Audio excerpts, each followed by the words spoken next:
औज़ुबिल्लाहिमिनश्शैतानिर्रजीम बिस्मिल्लाहिर्रहमानिर्रहीम। अस्सलाम वालेकुम। रब्बी इश्रह ली सदरी व यस्सिर ली अमरी वाहलुल उक़दतम मिन लिसानी यफ़क़हू क़ौली। तो उम्मीद करती हूँ कि नाज़रीन आप लोग जो है ना हमेशा की तरह खुशहाल होंगे, आबाद होंगे, और मेरी दुआ है कि अल्लाह ताला आपको हमेशा खुशहाल रखे, आबाद रखे और हर तरह की परेशानियों से दूर रखे। आपकी तमाम जो दिली ख्वाहिशात हैं वो पूरी फरमाए, आमीन सुम्मा आमीन। तो नाज़रीन आज मैं आपके साथ जो है बहुत ही पावरफुल वजीफ़ा शेयर करने जा रही हूँ। ठीक है, तो नाज़रीन ये एक मैंने बहन को पर्सनली बताया था, माशाल्लाह उन्होंने शेयर किया है कि वो बताती हैं इस ज़िक्र का जो है ना मौजज़ा बता रही थी कि मुझे ना इससे पहले जो था ना यानी कि अपनी ज़रूरियात पूरी करने के लिए कुछ ना कुछ कहीं ना कहीं से पैसे उधार लेने पड़ते थे, कभी बहन भाइयों से, कभी दोस्तों से, यानी कि लेने पड़ते थे, यानी कि पूरे नहीं आते थे। तंगी, हर वक्त पैसे की ना तंगी रहती थी, यानी कि पैसे घर में आते भी थे लेकिन इसके बावजूद किसी न किसी चीज़ के लिए ना कम पड़ जाते थे। और कहती हैं, बताती हैं कि ज़रूरियात भी ऐसी थीं कि ये नहीं कि बिला वजह की ज़रूरत है जिनके बगैर गुजारा नहीं है, ज़रूरियात भी वो होती थीं। और कहती हैं कि अपने जो बहन भाई थे कुछ ऐसे थे कि वो जो मदद भी कर सकते थे लेकिन नहीं वो करते थे ना, बल्कि उन्होंने गरीब जानकर ना, यानी कहती हैं कि हमें मुँह ही लगाना छोड़ दिया था। यानी कि छोड़ दिया था, यानी कि कभी उन्होंने बुलाना तक नहीं था, ना कभी हाल पूछा, ना कभी फ़ोन किया कहीं ये ना हमसे कुछ पैसे वगैरह ना मांग लें। तो कहती हैं कि सूरत हाल में बहुत ज़्यादा परेशान थी। मेरे जो है हस्बैंड बताती हैं कि बहुत ज़्यादा मेहनत भी करते थे, इसके बावजूद जो है ना, यानी कि हमारे घर में जो थी ना वो पैसों की पूरी नहीं पड़ रही थी, रिज़्क़ में बरकत नहीं थी, पैसों में बरकत नहीं थी, कमी ही कमी थी। इस इवन के बताती हैं कि बीमारियां जो थी वो भी आ जाती थी, तो इतने हम ज़्यादा परेशान होते थे कि पहले ही खाने पीने की जो अशिया हैं उनके लिए ही पैसे नहीं पूरे आ रहे, तो अगर इस तरह का कोई मसला बन गया तो कैसे हम सर्वाइव करेंगे। तो इस तरह की सिचुएशन में उन्हें बताया था वजीफ़ा ये। आज ये वजीफ़ा भी मैं आपके साथ शेयर करती हूँ। अब उन्होंने मुसलसल जो है ना इस वजीफ़े को ना बड़े यकीन से, एतमाद से उन्होंने किया है। जिस तरह मैंने उनको गाइड किया था उसी तरह उन्होंने किया है। बताया था कि साथ सदका खैरात जो है ना अपनी हैसियत के मुताबिक ज़रूर करना है, नेक अमाल करने हैं, और साथ जो है ना दुरूद पाक लाज़मी पढ़ना है। मैंने तो उन्हें रिकमेंड जो है ना दुरूद इब्राहिम किया था, लेकिन अगर आप यानी कि कोई छोटा दुरूद भी पढ़ना चाहे तो पढ़ सकते हैं। तो वो बहन बताती हैं कि आज माशाल्लाह मैं इतनी खुश हूँ, इतनी खुश हूँ कि अल्लाह ताला ने इतनी बरकत डाली है कि अब पता ही नहीं चलता कि पैसा कहाँ से आ रहा है। कहती हैं मैं पहले जो मुझे लोगों से, दूसरों से पैसे मांगने पड़ते थे अपनी ज़रूरियात के लिए, अब कहती हैं वो हैरान होते हैं कि जो है ना इसकी क्या कोई लॉटरी निकल आई है, यानी कि इतने इसके पास पैसा कहाँ से आ रहा है। ये इतना यानी कि पावरफुल वजीफ़ा है वो कह रही हैं, इसलिए उन्होंने कहती मैंने आके आपके साथ दोबारा शेयर किया कि आप मेरे जो दूसरे बहन भाई हैं उनके लिए भी ना मोटिवेशन बन सके, ताकि वो भी जो है ना लोग जो यानी कि बहुत मायूस हो चुके हैं, कहते हैं कि हमारे वज़ाइफ़ काम नहीं कर रहे या वजीफ़ा असर नहीं कर रहा, कोई कह रहा है कि 6 माह हो गए, कोई साल हो गया, कोई इस तरह सब कह रही थी कि उन्हें मेरी तरफ से भी मैसेज दीजिए कि आप परेशान ना हो, इंशाल्लाह अल्लाह ताला ना करम करेंगे। वो कहती इसी तरह मैं भी आप लोगों की तरह बहुत ज़्यादा मायूस थी, तो अल्लाह पाक ने ना बड़ा करम किया। वो कहती हैं कि बाजी ने मुझे यानी कि बताया जब वजीफ़ा, तो इसी तरह मैंने किया है, तो अब अल्लाह पाक ने इतना करम कर दिया है कि जो मैंने खुद भी एक दो, वो कह रही थी मैंने काम स्टार्ट किए थे घर में ही, तो अल्लाह पाक ने उनमें भी बरकत डाल दी और वो मेरे काम चल पड़े। और कहती मेरे मियाँ को भी एक अच्छी जॉब जो है ना मुस्तकिल रोज़गार उनको मिल गया है। तो माशाल्लाह अब कहती हैं कि मैं अल्लाह का बहुत ही शुक्र अदा करती हूँ। कहती हैं, बताती हैं कि जिस तरह आपने बताया था कि दूसरों का ख्याल रखना है, तो कहती मैं अपने जो है ना रिज़्क़ में से जो है ना हाँ ढूंढ के दो चार लोग ना उनको मैं ज़रूर कुछ ना कुछ उनकी ज़रूरियात पूरी करने के लिए ज़रूर देती हूँ। कहती हैं बिलीव करिए इस से ना जो ना मेरे जो ज़िक्र है ना उसने मुझे 4 चाँद लगा दिए, मेरे रिज़्क़ को, हमारी दौलत को, हमारे घर को। बताती हैं कि इसके साथ यानी कि रिज़्क़ की कमी की वजह से या फिर ज़रूरियात पूरी नहीं हो रही थी, इसकी वजह से घर में बहुत ज़्यादा लड़ाई झगड़ा होने लग गया था आपस में, मियाँ बीवी के साथ, बहन भाइयों के साथ भी। तो कहती अल्हम्दुलिल्लाह वो सब भी ठीक हो गया। कहती माशाल्लाह अब घर में सही पैसे आने लग गए, सही रिज़्क़ आने लग गया ना, तो माशाल्लाह बहन भाई भी बहुत खुश होकर मिलते हैं, वो सलाम दुआ करते हैं, हाल चाल पूछते हैं। तो कहती मैं फिर भी शुक्र अदा करती हूँ कि अल्लाह ताला का कि हमेशा जो है ना देने वाला हाथ रखे, लेने वाला ना रखे। تو چلیے ناظرین اب میں آپ کو بتاتی ہوں وظیفہ جو اس بہن کو بتایا تھا۔ یہ وظیفہ ناظرین پہلے تو میں آپ کو استغفار ہی کرنے کا کہوں گی، ٹھیک ہے، وہ ساتھ جاری رکھیں، وہ تو چھوڑنا ہی نہیں ہے آپ نے، ٹھیک ہے۔ ہر نماز کے بعد اس کو ریسائٹ کریں، یا پھر آپ ایک سٹنگ میں کوئی بھی آپ نے یعنی کہ اس کے لیے کاؤنٹنگ کا جو کوئی بھی سیگا جو نا اپنے لیے مقرر کیا ہوا نا اس کو ایز اٹ از ویسے ہی جانے دیں، اور جو درود پاک ہیں اس کو بھی لازمی ریسائٹ کریں۔ وہ بھی آپ نے دن میں نہ کبھی کسی نہ کسی وقت میں جو نا ایک وقت میں یا پھر چلتے پھرتے بھی آپ اس کو ریسائٹ کر سکتے ہیں۔ اس میں جو نا وقت کی کوئی قید نہیں ہے، اور اگر آپ رات کے پچھلے پہر کریں گے تو یہ بہت ہی زیادہ بینیفیشل ہے۔ اس وقت جو نا اللہ تعالیٰ یعنی کہ جو نا بندوں کے زیادہ قریب ہوتے ہیں اور سنتے ہیں، ٹھیک ہے۔ تو رات کے پچھلے پہر کے وقت کرتے ہیں تو پھر انشاءاللہ جو ہے نا زیادہ معجزات ہوتے ہیں۔ تو باقی آپ کو جیسے ٹائم ملے تو آپ ضرور کریں، اور اسی طرح کے نیک اعمال بھی کریں، دوسروں کا بھی خیال رکھیں، اور جو ہے جھوٹ مت بولیں، ایمانداری سے کام کریں، ٹھیک ہے۔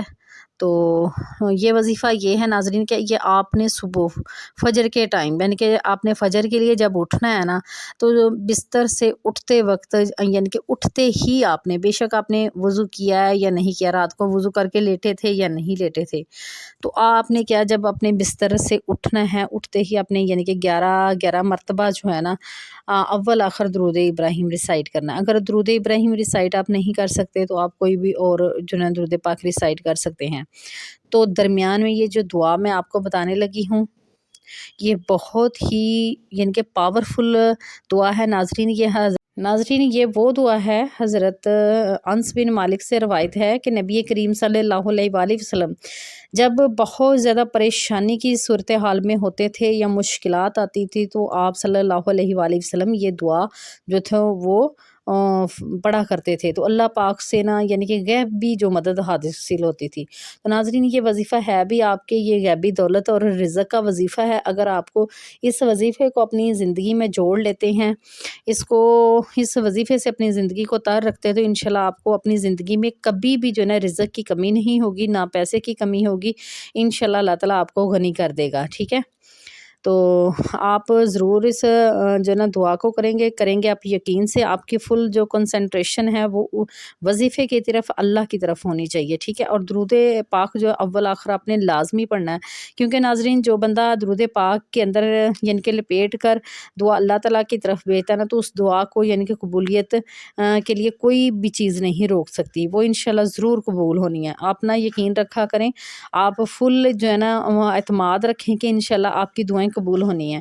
آپ جو ہے نا ناامیدی کا شکار نہ ہوا کریں، نہ جو ہے نا شک میں پڑا کریں کہ پتہ نہیں قبول ہوگی کہ نہیں قبول ہوگی، کیونکہ اللہ تعالیٰ گناہ تو معاف کر ہی دیں گے استغفار کرنے سے۔ پھر آپ نے درود ابراہیم ریسائٹ کریں، اللہ پاک آپ کے جو ہے نا آپ کے لیے وسیلے بنائیں گے، ٹھیک ہے۔ تو پھر یہ دعا کریں، انشاءاللہ آپ کو نا اللہ تعالیٰ ضرور کرم کریں گے۔ کوئی بھی ناظرین اس کو صرف غیبی رزق اور دولت کے لیے نہیں، اگر آپ کو دنیا میں کسی بھی طرح کی اور جتنی بھی پریشانیاں ہیں، بیماریاں ہیں، اس کے لیے بھی آپ اس کو کریں گے تو انشاءاللہ آپ کو غائبانہ طور پہ جو ہے نا شفا ملے گی۔ لوگ حیران ہوں گے کہ یہ تو بندہ ایسے تھا تو یہ کیسے ٹھیک ہو گیا، یا یہ تو اتنا غریب تھا یہ کیسے اتنا اپ ہو گیا۔ تو بلیو کریے اتنے زیادہ اس کے فائدے ہیں۔ تو ناظرین بتاتی ہوں آپ کو کہ آپ کو بتا دیا ہے اول آخر آپ نے یعنی کہ صبح فجر کے ٹائم بستر سے اٹھتے ہی یعنی کہ اول آخر جو ہے آپ نے جو ہے نا درود ابراہیم پڑھنا ہے 11 مرتبہ، تو اس کے بعد آپ نے درمیان میں 1000 مرتبہ اس دعا کو پڑھنا ہے، اور یہ دعا یہ ہے، یا حیو یا قیوم برحمتک استغیث۔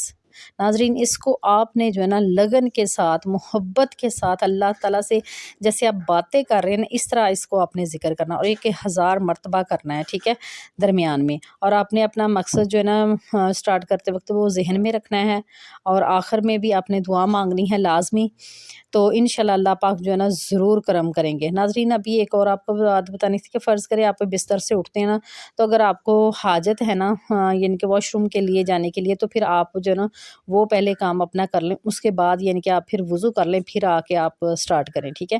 تو اگر ایسا کوئی مسئلہ نہیں ہے تو آپ نے اٹھتے ہی یعنی کہ آپ نے یہ دعا کرنی ہے اور یہ ذکر کرنا ہے۔ اس کے بعد آپ یوزل جو ہے نا آپ نماز ادا کریں، اس کے بعد اپنے جو جتنے دوسرے وظائف ہیں وہ پورے کریں۔ انشاءاللہ آپ یہ نا پریشان ہونا چھوڑ دیں کہ کوئی رجت وغیرہ ہوگی، کوئی جو ہے نا رجعت وغیرہ نہیں ہوگی، کیونکہ جو آپ وظائف کر رہے ہیں وہ ہیں درود پاک، استغفار اور نبی کریم صلی اللہ علیہ وآلہ वसल्लम की बताई हुई दुआएं हैं, तो इंशाल्लाह इनसे कोई भी आपको नुकसान नहीं पहुंचने वाला। बल्कि इस तरह हुआ कि अगर आपको कोई नुकसान पहुंचाने की कोशिश करेगा तो इंशाल्लाह आप महफूज रहेंगे। ठीक है, तो नाज़रीन आप जो है ना दुरूद इब्राहिम को लाजमी रिसाइट किया करें, इसको भी अपनी ज़िंदगी का हिस्सा बना लें। इस्तग़फ़ार में भी जो है ना उसमें भी जो है ना कसरत करें। ठीक है, आपके जो है ना इंशाल्लाह सारे मामलात ठीक होना शुरू हो जाएंगे और आपको जितना रिज़्क़ चाहिए होगा आपको आपकी तवक्का से ज़्यादा मिलेगा। नाज़रीन ये अभी जो मैंने अभी आपको दुआ बताई है, ये नबी पाक सल्लल्लाहु अलैहि वसल्लम ने अपनी प्यारी बेटी सैयदा फ़ातिमातुल ज़हरा रज़ी अल्लाह ताला अन्हा को भी यही दुआ बताई थी कि आप ये दुआ ना पढ़ा करें। तो बिलीव करिए इस यानी कि दुआ की बहुत ज़्यादा बरक़ात हैं। उन्होंने कहा था सुबह शाम जो है ना यानी कि आप इसकी ना ज़रूर इसको रिसाइट करें। तो नाज़रीन दुरूद पाक का जो मैंने आपको बताया है कि इसको ज़िंदगी में शामिल रखें। आप जितने भी वज़ाइफ़ करते हैं ना तो इसके साथ दुरूद इब्राहिम पढ़ते हैं ना, तो बिलीव करिए आपका जो ना वज़ीफ़ा जो ना जल्दी अल्लाह ताला के पास जो है ना जाता है और कबूल भी होता है और वो साथ में मुअज्ज़ात होने लगते हैं। तो नाज़रीन आपको दुरूद पाक के हवाले से एक बहुत ही प्यारा और ख़ूबसूरत वाक़या सुनाऊँगी। तो जो बहन भाई सुनना चाहते हैं मोहब्बत से तो वो सुन के जाएँ, तो जिनको वजीफ़े की ज़रूरत थी तो उनके लिए आगे हिम्मत नहीं है कि वो सुन सकें, तो वो जा सकते हैं। और वीडियो को लाइक ज़रूर करें और शेयर भी करते जाएँ। तो बाकी जो मेरे बहन भाई हैं वो सुनना चाहते हैं इस वाक़या को सुने, बहुत ही मोहब्बत से सुने। इंशाल्लाह अल्लाह पाक जो है ना आप पर करम करेंगे और दुरूद पाक की आपको बरक़ात भी मिलेंगी। ये बहुत ही खूबसूरत वाक़या है और ईमान अफरोज़ वाक़या है। इंशाल्लाह आपकी भी ज़िंदगी ज़रूर बदलेगी। तो इस वाक़या को ज़रूर आप सुने। आखिर पे आपने वीडियो को बल्कि यहीं पे लाइक कर दें और जाते हुए शेयर कर जाइएगा और कमेंट में आपने जो ना सल्लल्लाहु अलैहि वसल्लम ज़रूर लिखें ताकि मैं भी आपके लिए दुआ कर सकूं। ठीक है, तो नाज़रीन एक दिन आकाए दो जहां सल्लल्लाहु अलैहि वसल्लम इस्लामी लश्कर के साथ जहाद के लिए तशरीफ़ ले जा रहे थे, तो रास्ते में एक जगह पड़ाव किया और हुक्म दिया कि यहीं पे जो कुछ खाना है खा लो। तो जब खाना खाने लगे तो सहाबा कराम रज़ी अल्लाह ताला अन्हो ने अर्ज़ की, या रसूलुल्लाह सल्लल्लाहु अलैहि वसल्लम रोटी के साथ नान खोरश मीन यानी कि सालन नहीं है। तो फिर सहाबा कराम ने देखा कि एक शहद की मक्खी है और बड़े ज़ोर ज़ोर से बिन बनाती है। अर्ज़ की, या रसूलुल्लाह सल्लल्लाहु अलैहि वसल्लम ये मक्खी क्यों शोर मचाती है? फरमाया, ये कह रही है कि मक्खियाँ बेकरार हैं, इस वजह से ये सहाबा कराम के पास सालन नहीं है। हालांकि यहाँ करीब ही गार में हमने शहद का छत्ता लगाया हुआ है, वो कौन लाएगा, हम उसे उठाकर नहीं ला सकती। फरमाया, प्यारे अली इस मक्खी के पीछे पीछे जाओ और शहद ले आओ। चुनाचे हज़रत हैदर करार रज़ी अल्लाह ताला अन्हो एक चोबी प्याला पकड़कर उसके पीछे हो लिए। वो मक्खी आगे आगे उस गार में पहुंच गई और आपने वहां जाकर शहद जो है ना मुसफ़ा निचोड़ लिया और दरबार रसालत में सरकार दो आलम सल्लल्लाहु अलैहि वसल्लम ने वो शहद तकसीम फरमाया और सहाबा कराम रज़ी अल्लाह ताला अन्हो खाना खाने लगे। तो मक्खी फिर आ गई और बिन बनाना शुरू कर दिया। तो सहाबा कराम ने अर्ज़ की, या रसूलुल्लाह सल्लल्लाहु अलैहि वसल्लम मक्खी फिर उसी तरह शोर कर रही है। तो फरमाया, मैंने इससे एक सवाल किया है और ये उसका जवाब दे रही है। मैंने इससे पूछा है कि तुम्हारी खुराक क्या है? मक्खी कहती है कि पहाड़ों और बियाबानों में जो फूल होते हैं वो हमारी खुराक हैं। मैंने पूछा, फूल तो कड़वे भी होते हैं, फीके भी होते हैं और बदमज़ा भी, तो तेरे मुंह में जाकर नहायत शीरीं और जो है ना साफ़ शहद कैसे बन जाता है? तो मक्खी ने जवाब दिया, या रसूलुल्लाह सल्लल्लाहु अलैहि वसल्लम हमारा एक अमीर और सरदार है, हम उसके ताबिया हैं। जब हम फूलों का रस चूसती हैं तो हमारा अमीर आपकी ज़ाते अक़दस पर दुरूद पाक पढ़ना शुरू कर देता है और हम भी उसके साथ मिलकर दुरूद पाक पढ़ती हैं, तो वो बदमज़ा और कड़वे फूलों का रस दुरूद पाक की बरकत से मीठा हो जाता है और उसी की बरकत और रहमत की वजह से वो शहद शिफा बन जाता है। सुबहान अल्लाह। तो नाज़रीन देखिए, मैंने आपको पहले भी आप इस वाक़या के बारे में जानते होंगे, लेकिन मैंने बरकत के लिए ये आपको सुनाया है क्योंकि जो नबी पाक सल्लल्लाहु अलैहि वसल्लम का ज़िक्र बुलंद करता है, अल्लाह ताला जो है ना उसका ज़िक्र भी बुलंद करते हैं। کیونکہ اللہ تعالیٰ نے خود فرمایا ہے کہ میرے نبی سے محبت کرو، اس کی اطاعت کرو، اس سے محبت کرو گے، اس کی اطاعت کرو گے تو آپ نے میری اطاعت کی اور مجھ سے محبت کی۔ تو اس لیے ضروری ہے کہ اگر ہم دنیا میں کامیابی چاہتے ہیں، دنیا میں عزت چاہتے ہیں، شہرت چاہتے ہیں، تو ہم درود پاک کی کثرت کریں اور اپنے اعمال کو نیک بنائیں، تو انشاءاللہ ہمیں اللہ تعالیٰ کی رضا بھی حاصل ہوگی اور ہماری جو خواہشات ہیں وہ بھی انشاءاللہ جو ہے نا ہماری پوری ہوں گی۔ تو امید ہے کہ ناظرین آج کی ویڈیو بھی آپ کو پسند آئی ہوگی۔ اگر ویڈیو پسند آئی ہے تو اس کو لائک کریں، شیئر کریں، کمنٹ میں جو ہے نا صلی اللہ علیہ وآلہ وسلم یعنی کہ درود پاک ضرور لکھیں تاکہ آپ کے اپنے نام کے ساتھ لکھیں تاکہ میں آپ لوگوں کے لیے دعا کر سکوں۔ جو نئے بہن بھائی ہیں اس چینل پہ ان کے لیے ریکویسٹ ہے کہ وہ چینل کو سبسکرائب کر لیں تاکہ آپ کو جو آنے والی ویڈیو ہے، آنے والے وقت میں ویڈیو جو ہے وہ ٹائم پر مل سکے۔ اب مجھے دیجیے اجازت، ملتی ہوں پھر کسی نئی ویڈیو کے ساتھ، تب تک کے لیے اللہ حافظ، فی امان اللہ۔